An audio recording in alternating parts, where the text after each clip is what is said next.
Vídeos da Rádio Bandeirantes recebe hoje o filósofo Luiz Felipe Pondé, colunista da Rádio Bandeirantes e do jornal Folha de São Paulo. Tudo bem, Pondé? Tudo bem. Obrigado pela presença. Eu que agradeço.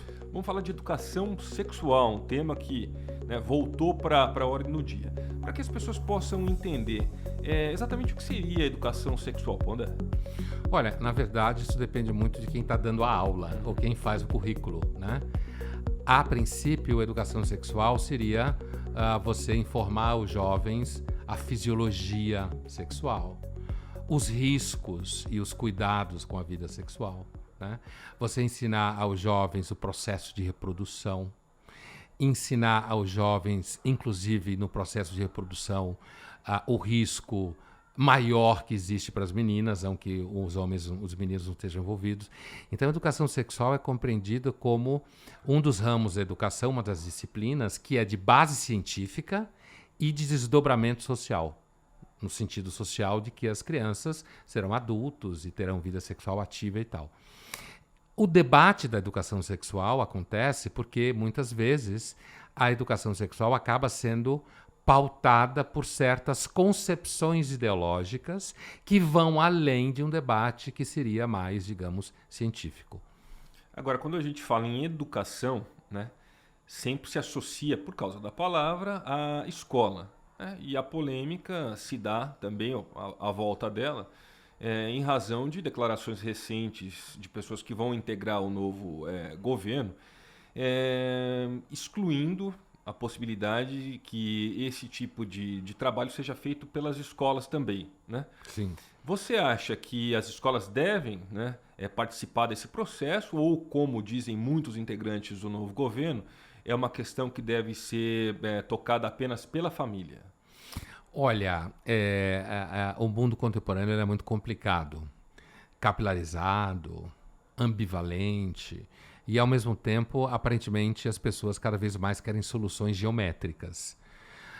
A priori, a educação das crianças, e sexual no caso, ela é em grande parte feita na família. Mas muitas famílias estão encolhendo.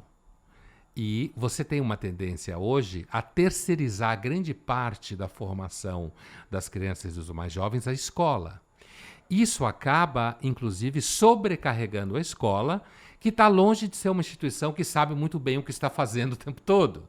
Acho que a pauta de temas das escolas hoje é tão grande. Você deve ensinar a educação sexual, você deve ensinar como que funciona as populações que moram num país X, o continente distante, e você não deve ensinar só capitais de estado e países. Quer dizer, você tem uma pulverização da compreensão de educação hoje que a escola deveria formar um homem e uma mulher plenos. Acho que a escola não consegue fazer isso, a escola mal consegue ensinar matemática.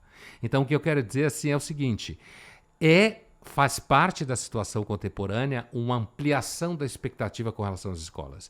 Isso não significa que as escolas cumprem essa expectativa. Na verdade, eu acho que elas não cumprem. As escolas, inclusive, sofrem muito com modismo teórico e pedagógico, e quando são escolas de pessoas com mais dinheiro, sofrem com modismos de marketing. Escolas que vêm dos Estados Unidos, que custam quase um apartamento por ano, ou mais, e coisas assim. Em relação à educação sexual, eu acrescentaria uma coisa.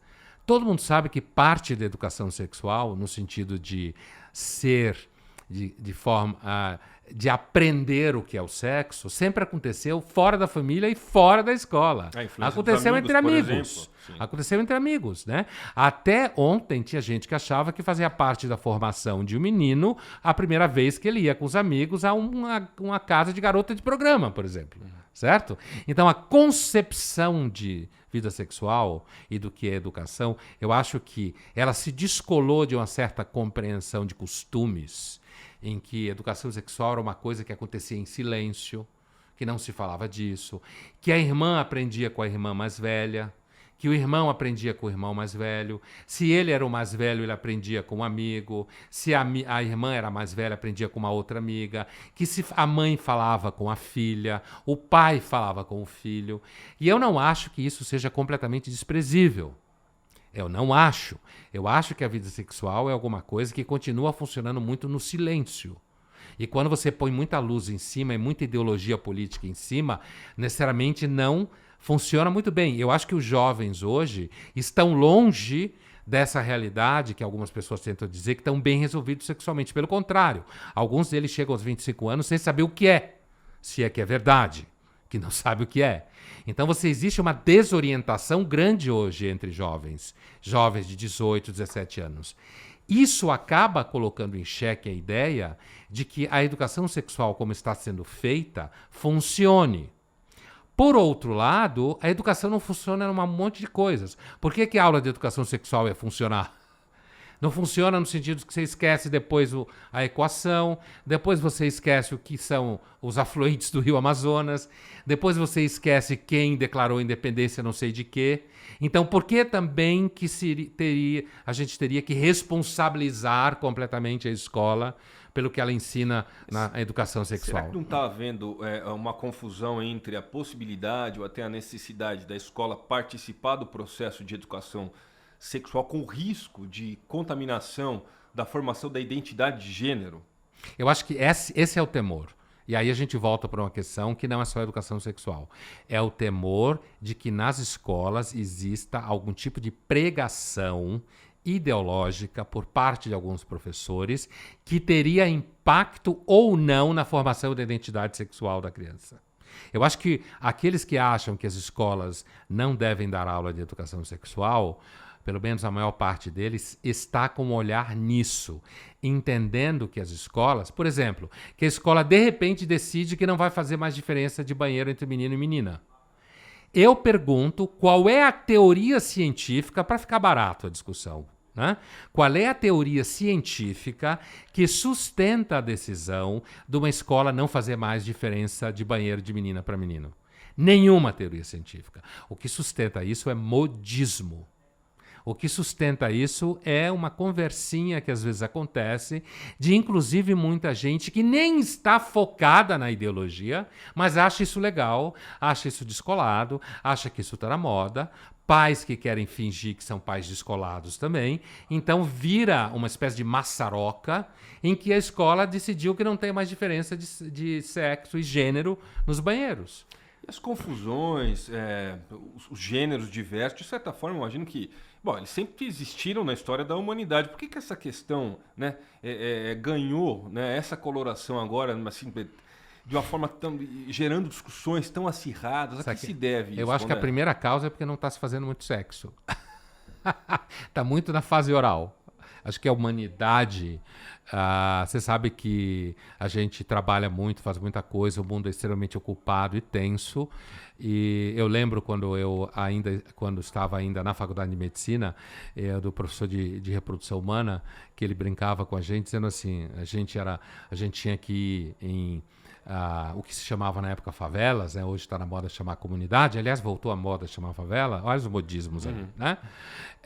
E ele dizia assim, olha, presta atenção, se não tiver televisão na casa, a relação disso com o número de filhos. Isso eu estou falando é 79, 80, 81, né? Para a gente ter uma ideia de momento. Então, assim, uma das melhores formas de você não fazer sexo é usar muito o celular. Isso já está identificado em pesquisa com jovens nascidos entre 95 e 2007 nos Estados Unidos. A diminuição da atividade sexual e o aumento da atividade sexual, entre aspas, do celular. Certo? Então, acho que o principal motivo de se falar tanto disso hoje é que não se faz sexo. Eu acho que as avós faziam mais sexo do que nós. E tinham mais orgasmos também. É claro que eu estou fazendo uma afirmação Nelson Rodriguiana, não é científica. Mas eu acho que é isso, sabe? Eu acho que se fala muito disso. Eu não tenho certeza que exista tantos gêneros. Na realidade, eu não acredito nisso. Eu não acredito que exista 900 gêneros. Não acredito que o gênero seja fluido. Acho que existe, sim, pessoas que têm corpo de homem, se identifica com mulher e vice-versa, ou não quer fazer nenhuma mudança de corpo, mas tem uma sexualidade homoafetiva. Isso sempre existiu e vai continuar existindo. Pondé, muito obrigado pela sua presença no canal de vídeos da Rádio Bandeirantes. A gente vai retomar, né, essa conversa oportunamente, porque assim, isso vai longe, é de interesse de todo mundo e é uma discussão que não vai desaparecer de um dia para o outro. Acho que tende só a ficar mais acalorada. Muito obrigado pela presença do nosso canal de vídeos. Você não esquece de curtir este vídeo e também de assinar o canal de vídeos, o canal oficial de vídeos da Rádio Bandeirantes. O endereço está bem aqui na nossa tela. Valeu, até uma próxima.